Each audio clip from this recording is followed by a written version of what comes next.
Hi, this is Shadi. Today, Joshiro Maruyama announced his retirement. I was kind of hoping for a third world title, but we all kind of saw it coming.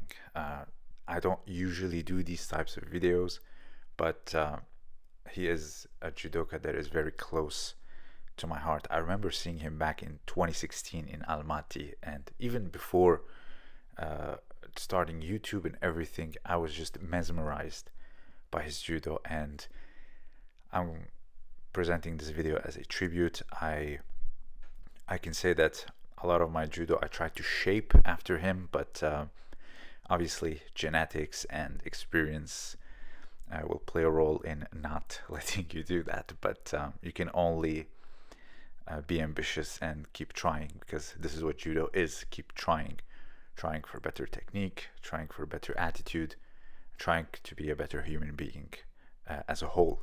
And today I want to talk to you why he is the greatest of our generation.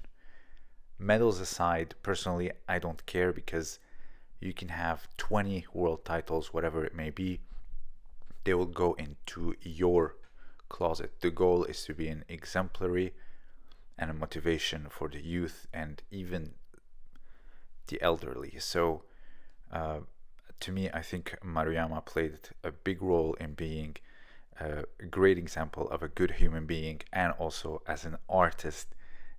This is poetry, emotion you are seeing in front of you, and he will go down as the best. There's great judokas, very strong, very powerful, but to grace us with this art like this, there is very few. So let's start with something that a lot of people sometimes just tend to forget. He came back from a busted knee. His knee was almost gone. He was fighting Chibana, and it was absolutely shattered. And he came back.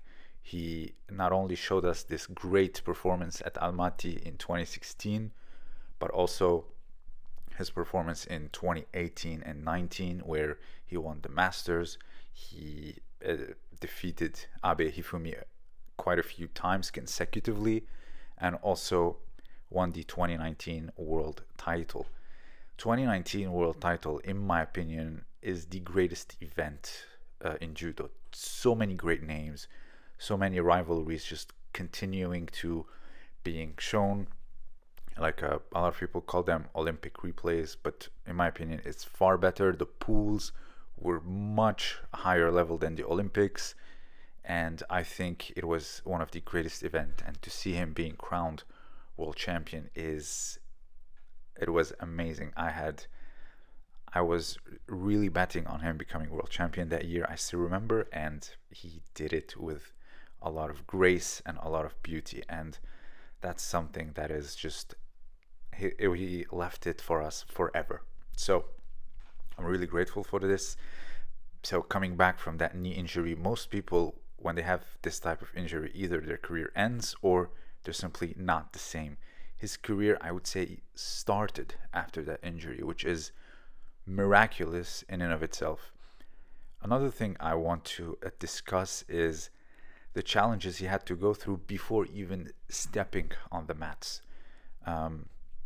Not everyone starts from the same place. He started at 3 years old in his father's dojo, and he had pretty big shoes to fill. Don't forget, his father was an Olympian. He competed in the 92 Olympics in Barcelona. Yes, he didn't place, and compared to his father, he is much, much, much better as a technician and also as a man. And I don't want to go too much into his personal life, but his father was simply not a good man, and he went through a lot because of this. Just ask anyone from that generation, when Kenji Maruyama was hosting a seminar, what would happen. So he had to overcome a lot. So he said that he still doesn't feel comfortable competing. It still makes him nervous. He hated judo as a kid because of all the pressure and all the shoes he had to fill in. Imagine growing up all the time you're hearing your father was an Olympian, and that's all you need to do in life, etc. It can be it can take a huge toll on the mind, and retiring without having to qualify to the Olympics, I'm sure it will stay with him as a thorn in his side, and that's very, very sad and unfortunate, but I'm sure he'll overcome it and knows that his worth is much higher than an Olympic placing or an Olympic qualification, because what he left is amazing. Countless people qualified for the Olympics but truly never gave anything to judo. That's just my opinion. How many people you don't know that have gone to the Olympics decade after decade? It truly matters what you leave behind. And he did leave us with a lot of things. Also, he's very generous. He never walked out without signing the autographs, taking pictures, etc. I know great champions that just leave, don't even look at anyone, they ignore anyone, no photos, nothing. And that truly shows their character. Also, I think it's very similar to Inoue Kosei. He embroidered his mom's name after she had recently passed away. He embroidered her name on his belt to win his first world title, and he said, and I quote, to give her the best seat in the house. And Maruyama, when he lost to Abe for the qualifications, he says, I'm thankful for my wife for believing in me, I'm thankful for my senpai, etc. So he is a family man, he has values, and I just think he is a wonderful human being.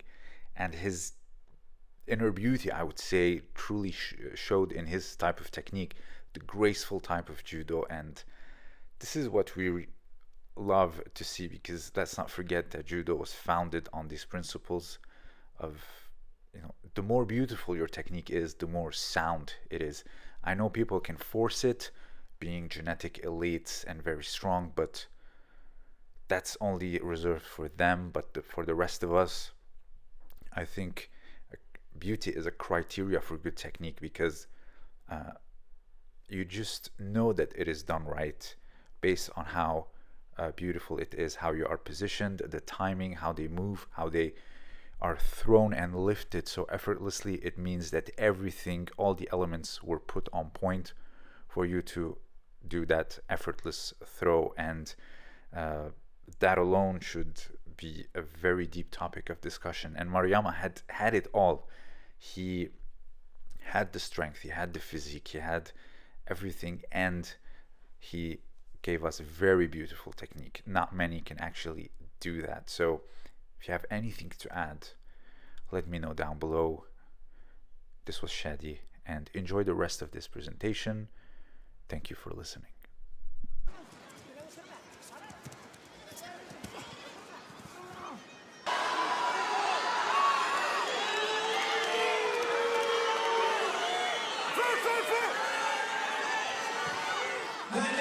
Tapis numéro 2, en bleu pour la République de Corée, Anna Kao.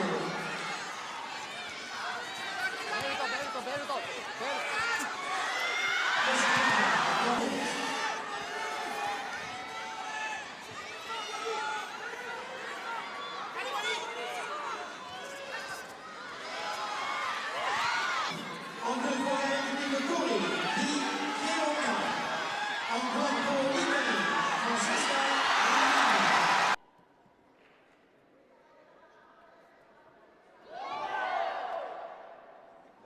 Dobre.